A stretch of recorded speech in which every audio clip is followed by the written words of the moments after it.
주 안에서 사랑하는 여러분, 오늘은 사랑할 줄 아는 사람이라는 제목으로 하나님 말씀을 증거하고자 합니다. 마더 테레사의 이야기를 전해드리고자 합니다. 캘커타 빈민촌에 굶고 있다라는 소식이 들려왔습니다.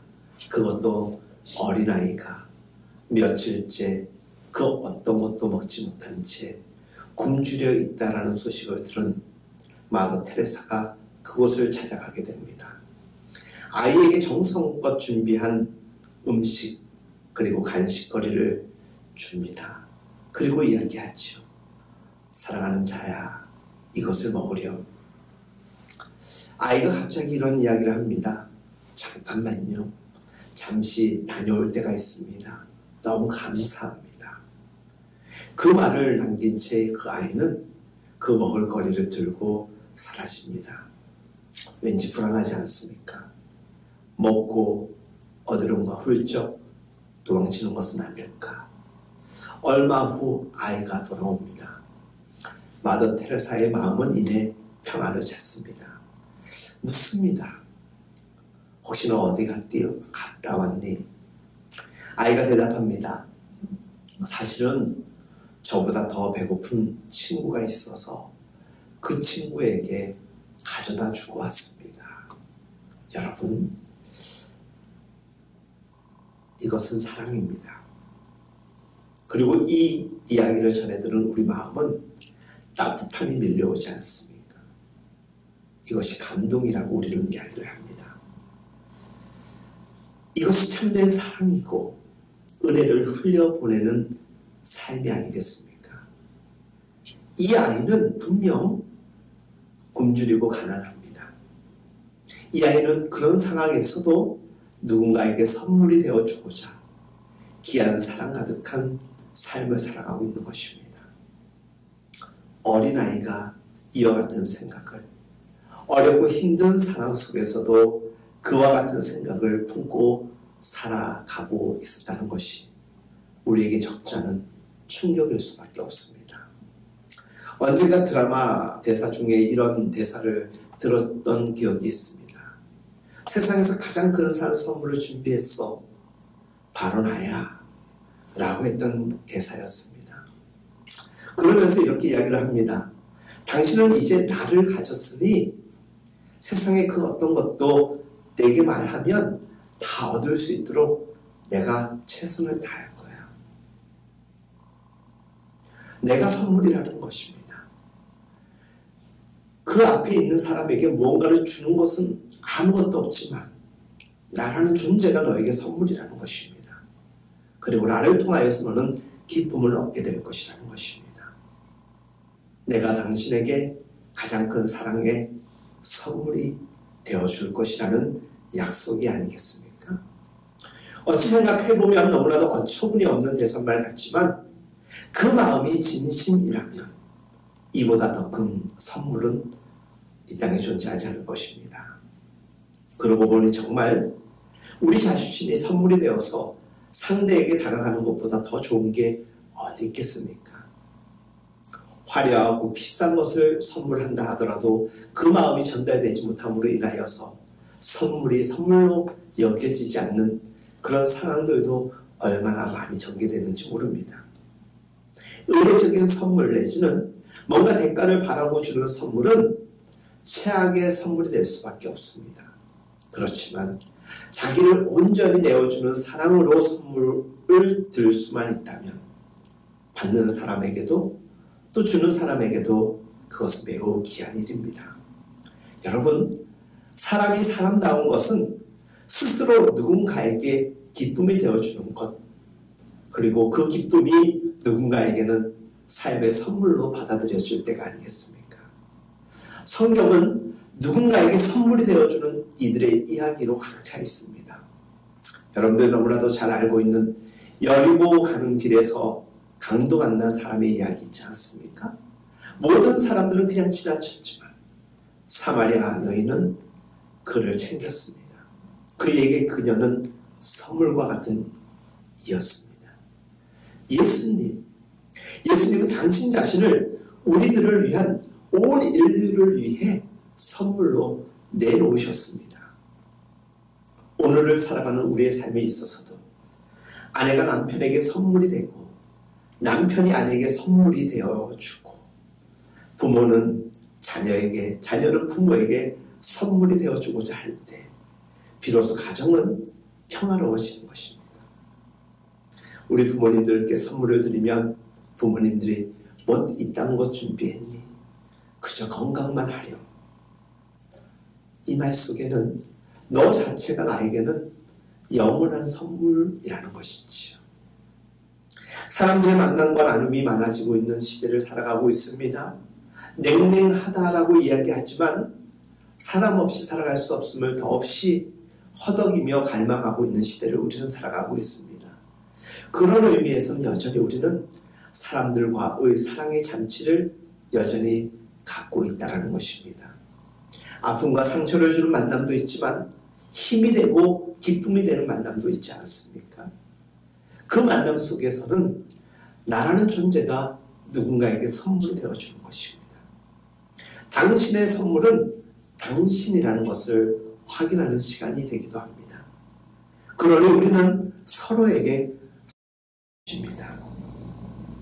한 10여 년 전인 것 같습니다. 부담임 목사로 사역하던 교회에서 마더스 채플이라는 예배가 있었습니다. 그때 설교 제목이 서로에게 선물이 돼요 라는 제목이었습니다. 20대 30대 어머님들이 대부분 드리는 예배였습니다. 그 말 자체가 어떤 의미로 다가왔는지 몇 분의 어머니가 눈물을 흘립니다. 그리고 예배가 끝나고 인사를 주실 때 나라는 존재가 누군가에게 선물이 될 수 있다는 것을 잊고 살았다라는 그 고백도 들었고, 예배를 마치고 교회 카페를 올라갔을 때 몇 분이서 서로 손을 잡으며 내가 당신에게 선물이 되어줄 거라고 서로 오손도손 이야기하는 모습을 볼 때 참 감동이 있었습니다. 사랑하는 여러분, 여러분들은 저에게 선물과 같은 존재이고 저는 여러분들에게 선물이 되어주고 싶습니다. 우리는 서로에게 늘 이와 같은 예배와 만남을 통하여서 선물 교환식을 하는 것이지요. 어릴 적 성탄절이나 또 송구영신 예배 전 꼭 청년들이나 교회에서 교회 학교 학생들이 했던 행사가 있습니다. 선물 교환식이죠. 그 어릴 적 초콜릿 하나를 준비하거나 CD 플레이어 하나를 준비를 해서 포장을 합니다. 내 건지 전혀 분간이 되지 않을 만큼 아주 잘 포장을 하지만 내 이름 석자 아무것도 적지 않았습니다. 그것을 서로가 뽑아서 교환을 하게 됩니다. 말 그대로 선물 교환입니다. 누구 것인지는 모르지만 누군가의 마음이 그 선물에 담겨져서 전달되어 주는 순간 모든 사람들은 행복해합니다. 받은 것은 물질이었지만 정작 우리의 마음에 남는 것은 마음이었고 감동이었죠. 사랑은 선물인 것입니다. 누군가에게 사랑이 전달되어질 때 누군가에게 선물과 같이 여겨지는 것은 기쁨이 되어주는 것입니다. 우리가 진정 누군가에게 기쁨이 되어주는 것, 그래서 우리가 일평생을 살아가며 우리 주변에 있는 사람들에게 선물이 되어준다는 것은 참으로 귀한 일이에요. 예수님이 우리에게 선물이 되어주신 것과 같이 예수님의 제자로서 살아가는 삶의 전형적인 모습이 아닐까 생각해 봅니다. 그렇다면 우리는 정말 누군가에게 좋은 선물이 되고 싶어야 하지 않겠습니까?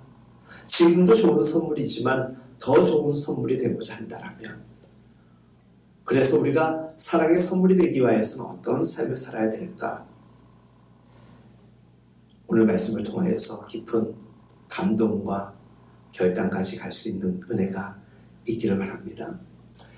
부활하신 주님께서 디발라 바닷가에서 제자들을 찾아가셨죠. 그리고 베드로를 부르셔서 물으셨습니다. 내가 나를 믿느냐라고 말씀하시지 않고 내가 나를 사랑하느냐라고 물으셨습니다. 믿음도 중요하지만 더 근원적인 것은 사랑이기에, 사랑하면 믿을 수 있기 때문에, 믿지만 사랑하지 않으면 그것은 거짓 믿음일 확률이 높기 때문에 예수님은 믿느냐라고 묻지 아니하시고 너나 사랑하느냐? 라고 물으셨던 것입니다. 누군가를 사랑할 때 우리는 비로소 그를 위한 선물이 기쁨이 될 수 있습니다. 예수님이 제자들을 믿었기 때문에 십자가를 지신 것이 아니라 예수님이 이 땅의 인류를 사랑하기 때문에 십자가를 지신 것입니다. 사람은 믿음의 존재가 아닙니다. 사람은 신뢰할 만한 존재가 아닙니다. 사람은 그저 사랑해야 하는 존재일 뿐입니다. 사랑에 관한 담론이 정말 전방위적으로 쏟아지고 있는 시대를 우리가 살다 보니까 사랑이라는 단어의 의미가 참 많이 퇴색되기도 하였고 우리에게 그렇게 큰 감동으로 다가오지도 않습니다. 그렇기 때문에 사랑이라는 것 잘 해야 합니다. 어떤 이들은 자기 좋아서 사랑하는 것이고 자기 만족을 위하여 사랑하는 이들이 있습니다. 바른 사랑이 아닌 것입니다. 그렇다면 어떻게 하느냐에 따라서 이 사랑은 유익이 될 수도 있지만 독이 될 수도 있습니다. 자식 사랑만 하여도 그렇습니다. 사랑하기 때문에 자녀가 겪어야 할 어려움을 모두 다 제거해 주는 것이 부모의 몫이라고 생각하는 현대사회의 부모들의 모습들이 많이 발견되어집니다. 귀하고 귀한 사랑의 모습인 듯 하지만 사실 그건 진정한 사랑이 아닌 도리어 잘못된 사랑이고 잘못된 결과물을 낳을 수 있습니다. 진짜 사랑은 자식의 방황과 실패가 아프더라도 그가 스스로 경험을 통해 배우도록 내버려 두는 것이지요. 가혹스럽게 들릴지는 모르겠지만 그래서 하나님은 때로는 우리를 마치 방치하는 듯 내버려 두실 때가 있습니다. 방황의 여지를 두지 않는 것은 사랑이 아니라 구속인 것입니다. 하나님은 우리를 너무나도 사랑하시기 때문에 우리에게 때로는 유익한 방황을 허락하십니다. 그리고 그 고통의 구렁텅이에서 우리로 하여금 깨닫게 하여 주십니다. 우리가 자신의 생애 문제를 스스로 해결해 나갈 수 있는 성숙한 존재가 될 수 있도록 하나님은 우리에게 필요한 상처를 입게 하십니다. 그러니까 상처가 너무나도 고통스럽고 아프고 여전히 내 안에 그리고 내 피부에 남아있다 할지라도 그것을 통하여서 우리는 늘 또 다른 생각의 영역으로 나아가게 되는 것입니다. 저는 오늘 여러분들과 함께 우리의 사랑법은 어떻게 해야 할 것인가에 대하여 고민하고 보다 나은 사랑을 위하여서 오늘 본문을 통하여 바울 사도가 가르쳐주는 사랑에 대하여서 함께 말씀을 나누고자 합니다. 사랑이라는 이 추상명사가 사랑의 행위를 통해서 그 실체를 드러낼 수 있는 귀한 소스가 될 수 있기를 간절히 바랍니다. 먼저 바울은 고린도전서 13장 4절로부터 7절에서 가장 먼저 언급하기를 사랑은 오래 참음과 온유함으로 설명하고 있습니다. 이 두 단어는 구약에서 하나님의 속성을 고스란히 드러내주는 단어들입니다. 그러니까 우리가 사랑의 사람이 되기 위해서는 먼저 죄 지은 사람들에 대해 쉽게 분노하지 않으시고 너그러운 사랑으로 감싸 안으시며 늘 기회를 주시는 하나님의 사랑을 먼저 배워야 됩니다. 그 하나님의 사랑은 인간을 향한 오래 참음이었습니다. 온유하심이었습니다. 자기 마음 안에 동요가 일어나는 사람들이 있습니다. 우리도 그렇죠. 그런 사람들, 그런 마음의 상태에서는 절대로 사랑할 수 없습니다. 살다 보면 내 마음에 들지 않는 사람들, 꼭 그와 같이 밉상 떠는 사람들이 있기 마련입니다. 한두 명이 아니라 얼마나 많은지 모릅니다. 그러나 하나님이 우리를 용납하시고 오래 참아주신 것을 생각하며 우리 또한 기도로 그들을 중보하며 하나님의 사랑 안에서 그들을 기다려주며 그 사랑 안에 머물 수 있어야 합니다. 그것이 바로 오래 참음이고 그 오래 참음을 지속하게 하는 사랑의 속성 중에 하나가 온유함입니다. 그 온유함이 여러분들 가운데 함께 할 수 있길 간절히 소망합니다. 그 다음 언급하는 것은 사랑은 시기하지 않는 것이라고 전하고 있습니다. 때로 우리는 남의 성공과 기쁨 때문에 속앓이를 하는 경우들이 있습니다. 속앓이를 하지 않는 이들은 절대 없을 것입니다. 사랑하면 적어도 정말 사랑한다라면 사랑하는 이의 행복이 곧 자기의 행복이 되어야 되겠지요. 원수까지도 사랑하라고 예수님은 말씀하셨습니다. 원수까지 사랑하라고 하셨으니 이 땅 모든 사람의 성공과 행복은 곧 우리의 행복이요 기쁨이 될 수 있어야 하는 것입니다. 그렇지 않으면 시기하는 것입니다.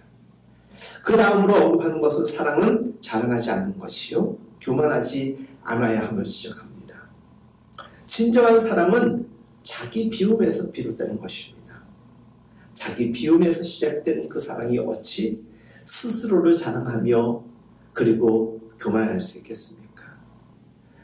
자기를 자랑하고 자기를 교만의 선상으로 올려놓는 사람들은 그 시선과 그 마음이 상대가 누구건 간에 무시하는 그 시점에서 출발합니다. 무시하기 때문에 자랑하는 것이고 교만하는 것입니다. 그 사람을 정말 인정하고 사랑한다면 나의 겸손함으로 그를 대할 것입니다. 다음으로 언급되는 사랑은 무례히 행치 않는 것이라고 이야기합니다. 허물 없다는 것과 무례히 행하지 아니하는 것 구별할 수 있어야 되는 것입니다. 허물 없기 때문에 때로는 선을 넘어서는 경우가 참 많습니다. 그래서 사람과 사람 사이에는 적당한 거리가 필요한 것입니다. 그래야 서로를 오랫동안 잘 볼 수 있고 지속할 수 있는 것입니다. 너무 거리를 두는 것은 좋지 않은 것이지만 적당한 거리, 적당한 예의는 언제나 우리에게 꼭 필요합니다. 거리 없는 사랑은 때로는 맹목이 될 수도 있습니다. 거리를 둔다고 해서 사랑을 포기하는 게 아니겠지요. 그런데 사랑하기 때문에 상대에게 무례하게 대하는 이들이 있습니다. 조심해야 되는 것입니다. 잘못된 상황으로 발전할 수 있기 때문이겠지요. 사랑은 그렇기 때문에 다른 사람을 부당하게 대하지 않는 것입니다. 겸손할 수 있어야 됩니다. 그것이 자랑하지 아니하고 교만하지 않는 사랑의 모습을 실천하는 것입니다. 그 다음으로 언급하는 것은 무엇입니까? 사랑은 사욕을 품지 않는 것, 욕심내지 않는 것이라고 이야기합니다. 우리가 누군가를 사랑한다면 그의 행복을 위해서 내가 누릴 수 있는 것까지도 포기할 수 있어야 되는 것입니다. 상대방을 위한다면, 그를 진정으로 위한다면 내 것을 포기할 수 있어야 된다는 것입니다. 그런데 우리는 어떻습니까? 그 사람의 것마저도 내 것으로 쟁취하려고 합니다. 사랑이 소유로 바뀌면 그와 같은 현상이 발생하는 것입니다. 사랑한다라고 말하면서 자기 이익에 혈안이 된 사랑은 절대 사랑이 될 수가 없습니다. 그리고 또 사도 바울이 우리에게 일러주는 사랑은 것입니다. 저는 이 말씀 정리하면서 많이 생각을 할 수밖에 없었습니다. 저에 대해서. 성낸다는 것, 자기 속에 일어난 동료를 드러내 보이는 것입니다. 성낸다라는 것은 자기 안에 있는 바닥을 드러내는 것입니다. 누군가가 자기 속에 있는 약함과 상처를 거드리면 사람들은 푸르르 떨면서 화를 냅니다. 성 잘 내는 사람은 어떻게 보면 상처가 많은 사람입니다. 안타까운 사람이고 긍휼한 사람이지만 그 사람을 위하여서 우리가 기도할 뿐만이 아니라 그런 사람을 대할 때마다 우리는 좀 더 배려와 조심을 다해야 할 것입니다. 사실 성내지 않는 것, 사랑은 이 말씀이 저에게 많이 영향을 끼쳤습니다. 이번 주 이 말씀을 준비하면서 내가 참 많이 성을 내고 있구나. 심지어 하나님을 향하여서도 성을 내고 있고 성도들을 향하여서도 분노와 성을 내고 있구나 생각을 하며 다시 한번 하나님 앞에 엎드리는 시간을 가질 수 있었습니다. 사도 바울은 사랑은 또 남에게 앙심을 품지 않는 것이라고 우리에게 일러주고 있습니다. 좋은 일은 쉽게 잊으면서도 자기가 다른 이에게 받은 상처는 오래 기억하는 사람이 있습니다. 가슴에 새겨두는 것이죠. 새겨둘 것이 없어서 우리는 상처를 새겨두고 삽니다. 내가 세우고 싶은 것 아니지만 새겨지는 것을 또 어떻게 하겠습니까? 그런데 그 새겨지는 것이 물에다가 새기는 것도 아닌데 너무나도 오랫동안 우리를 아픔으로 지속시킵니다. 지울 수 있어야 되는 것입니다. 지울 수만 있다면 지우는 것이 우리에게 유익이 되는 것입니다. 그것을 지우는 가장 좋은 자리가 바로 기도의 자리입니다. 앙심을 품으면 다른 사람을 불편하게 만들 뿐만이 아니라 나 자신도 불편할 뿐만이 아니라 성장할 수가 없는 것입니다. 상처를 잊지 못하고 가슴 속에 앙심을 품고 사는 사람은 그 지점에서 절대로 성장하지 못합니다. 그렇기 때문에 앙심을 품지 아니하는 것, 그리고 마음에 분노, 새겨진 상처를 이겨내는 것은 매우 중요합니다. 그래야 사랑을 할 수가 있는 것입니다. 그 다음은 사랑은 불의를 기뻐하지 않는 것이라고 전하고 있습니다. 정의를 아는 것이죠. 그렇지만 우리의 실상을 좀 더 들춰내면 이것은 남의 흠을 들춰냄으로써 우월감을 느끼는 사람이 되지 않도록 노력하는 것입니다. 우리는 불의를 기뻐하는 것은 멀다 할지언정 누군가의 불의를 만들려고 노력할 때도 참 많습니다. 그것이 말로 시작됩니다. 그것이 어떤 때는 행위로 조작하는 경우도 발생하게 됩니다. 다른 이에 인해서 특기를 빼주겠다고 덤비는 사람들이 있습니다. 어떻게 해서라도 방법을 가리지 않습니다. 남에게 흠이 있다는 것이 행복해 못 견디겠다는 듯이 사는 사람들 너무나도 천박합니다. 근데 우리가 그와 같은 천박한 행위를 할 때가 있습니다. 사랑은 오히려 진리에 대하여 즐거워하는 것입니다. 남의 불의가 보인다면 충고해주고 고쳐주도록 그들을 가슴에 품는 것이 사랑이라는 것입니다. 그 다음 사랑은 모든 것을 덮어주는 것이라고 이야기합니다. 거짓말, 불의한 것 덮어주라는 것 아니겠지요. 여기서 덮어준다라는 것은 지탱해준다라는 번역으로도 가능합니다. 사람처럼 불합리한 존재가 이 땅에 어디 있겠습니까? 저마다 이야기를 들어보면 참 억울할 것 같습니다. 참 불합리한 상황에 처해 있는 것 같습니다. 그래서 인생처럼 복잡한 것이 없는 것입니다. 그래서 우리가 누군가를 이해한다는 것은 그 사람의 입장에서 생각해 주는 것입니다. 그 사람의 입장에서 생각한다는 것은 그 사람을 더 응원하는 것입니다. 그 응원은 동의가 될 수도 있고 격려가 될 수도 있지만은 때로는 따뜻한 책망이 될 수도 있습니다. 온전히 덮어준다는 것은 진리 안에서만 가능한 것입니다. 바른 것은 바른 것으로, 온전치 못한 것은 바름으로 인도하는 것이 덮어주는 것입니다. 그냥 덮었다가는 썩어질 수도 있다는 것 우리는 경험하였을 것입니다. 덮어주고 숨겨주고 기다려줄 줄 아는 것 사랑인 것입니다. 그리고 이제 마지막으로 언급하고 있는 것이 매우 중요합니다. 사랑은 모든 것을 참으라며 모든 것을 믿으며 모든 것을 바라며 모든 것을 견디라고 전하고 있습니다.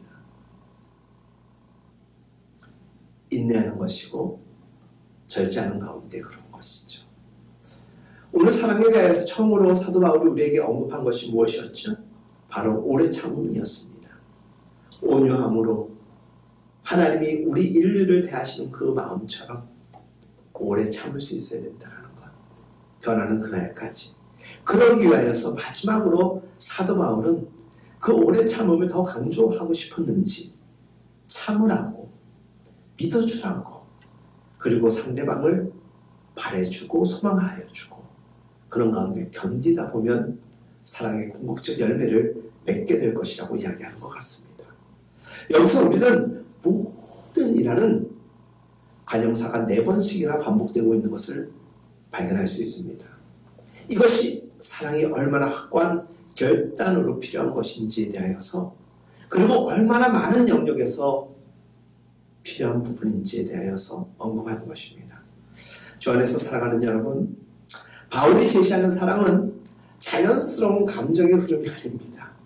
우리의 감정을 한번 생각해 보십시오. 하루에도 들쭉날 수 얼마나 과격하게 우리를 감정적으로 화나게 하는 경우가 많은지 모릅니다. 그래서 사랑은 감정의 흐름이 아니라 의지적 흐름으로 가능한 것입니다. 의지적으로 그렇게 하여야 된다는 것입니다. 참고 믿어주는 것, 그리고 그에 대한 희망을 버리지 않는 것, 어떤 이가 비록 지금은 아름답지 못하지만 결국은 새로운 존재가 되어 살아갈 것을 믿으면서 끝까지 참아주고 기도해주는 것, 그게 사랑인 것이죠. 그래서 사랑은 힘든 것입니다. 더 사랑할수록 더 힘든 것입니다. 어제 박노해 시인의 식구가 하나 눈에 들어왔습니다. 울지마. 사랑한 만큼 아픈 거야. 정말 사랑하면 아픈 것입니다. 아픈 이유는 너무나도 사랑하기 때문입니다. 우리는 수없이 사랑합니다, 사랑합니다, 축복합니다 라고 인사합니다. 사랑합니다 라고 인사하되 사랑하는 삶으로 여러분의 사랑을 입증할 수 있기를 바랍니다. 사랑은 우리에게 기쁨으로 다가옵니다. 사랑은 우리 모두에게 선물로 다가옵니다. 그리스도 안에서의 사랑은 분명 우리 사이의 가로막힌 모든 벽을 허물어낼 것이고 그 사랑을 통하여서 우리는 서로 건널 수 없는 그 강을 건너갈 수 있는 다리를 만들어가는 것입니다. 사랑을 아는 사람보다 사랑할 줄 아는 사람이 되어야 되는 것입니다. 그리스도 안에서의 사랑은 서로에게 다가가는 의지적 노력이 필요합니다. 그 노력이 할 만큼 하였다라고 생각하지 마십시오. 예수님은 끝까지 하나님은 포기하지 아니하고 지금도 우리를 향하여서 사랑으로 인내하며 견디고 계시는 것이지요. 불교에서는 사람이 죽어서 염라대왕 앞에 가면 여러 가지 질문을 받게 되는데 그 중에 하나가 월인 공덕하였는가 라는 질문을 받게 된다고 합니다. 월인, 즉 사람을 건너편으로 건네주려고 노력하였는가 라는 질문이라고 합니다. 타 종교 이야기이지만 우리에게 배울 점이 있는 교훈이 아닌가 생각합니다. 사랑하는 여러분, 우리가 사랑을 선택한다는 것은 만날 수 없는 사람, 심지어는 만나고 싶지 않은 사람과도 사랑이라는 다리를 놓고 교제하는 것입니다. 내가 건너가고 우리가 건너가고 그가 건너오고 우리에게로 건너올 수 있는 다리, 그 다리가 바로 사랑인 것입니다. 이를 성자 사람 인자 성인입니다. 단순히 몸이 자라서 어른이 되는 정도로 우리를 그쳐서는 안 됩니다. 이룰 성자의 어질 인, 인을 이루는 것이 사람다운 사람이 되는 것입니다. 그것이 성인입니다. 여기에서 어질 인, 공자의 가르침을 보면은 선의 근원이 되고 행함의 기본이 되는 것이 인이라고 가르치고 있습니다. 사랑은 무엇일까 생각해 보았습니다. 선한 마음을 가지고 행하는 행동이라는 것입니다. 그 선한 마음을 가지고 행하는 행동을 기독교에서는 사랑의 정신이라고 이야기하며 사랑을 가능케 하는 마음의 기준이라고 보는 것입니다. 제대로 사랑할 줄 알아야 어른입니다. 제대로 사랑할 줄 알아야 그리스도인이 되는 것입니다. 그래서 사랑할 줄 아는 사람이 우리여야 합니다. 5월의 가정의 달을 맞이하여서 어린이 주일, 어버이 주일을 맞이하여서 어떤 메시지를 전하면 좋을까 고민하는 가운데 그 무엇보다도 필요한 것이 사랑이 아닐까 생각하여서 오늘 사랑에 대하여서 전하면서 사랑을 받는 사람이기보다는 사랑할 줄 아는 사람이 되십시오 라고 여러분들에게 전하는 것입니다. 너무나도 사랑하는 여러분, 제대로 사랑할 줄 알아야 사람이 되는 것입니다. 제대로 사랑할 줄 알아야 어른인 것입니다. 몸은 자랐지만 사랑할 줄 모르면 영적 미숙아로 살아갈 수밖에 없는 것입니다. 누군가에게 선물이 아니라 부담이 되고 짐이 되는 것, 그 비참한 인생 아니겠습니까? 사랑을 하는 수준이 아니라 사랑을 할 줄 아는 사람이 되시기를 바랍니다. 인간의 이기적 자아로 이래저래 자꾸 재지만 말고 오늘 고린도전서 13장 4절에서 7절이 알려준 바울의 사랑의 레시피를 몇 번이고 씹어 읽으면서라도 서로 사랑하되 내가 먼저 사랑할 줄 아는 우리 모두가 될 수 있길 예수님의 이름으로 축복합니다.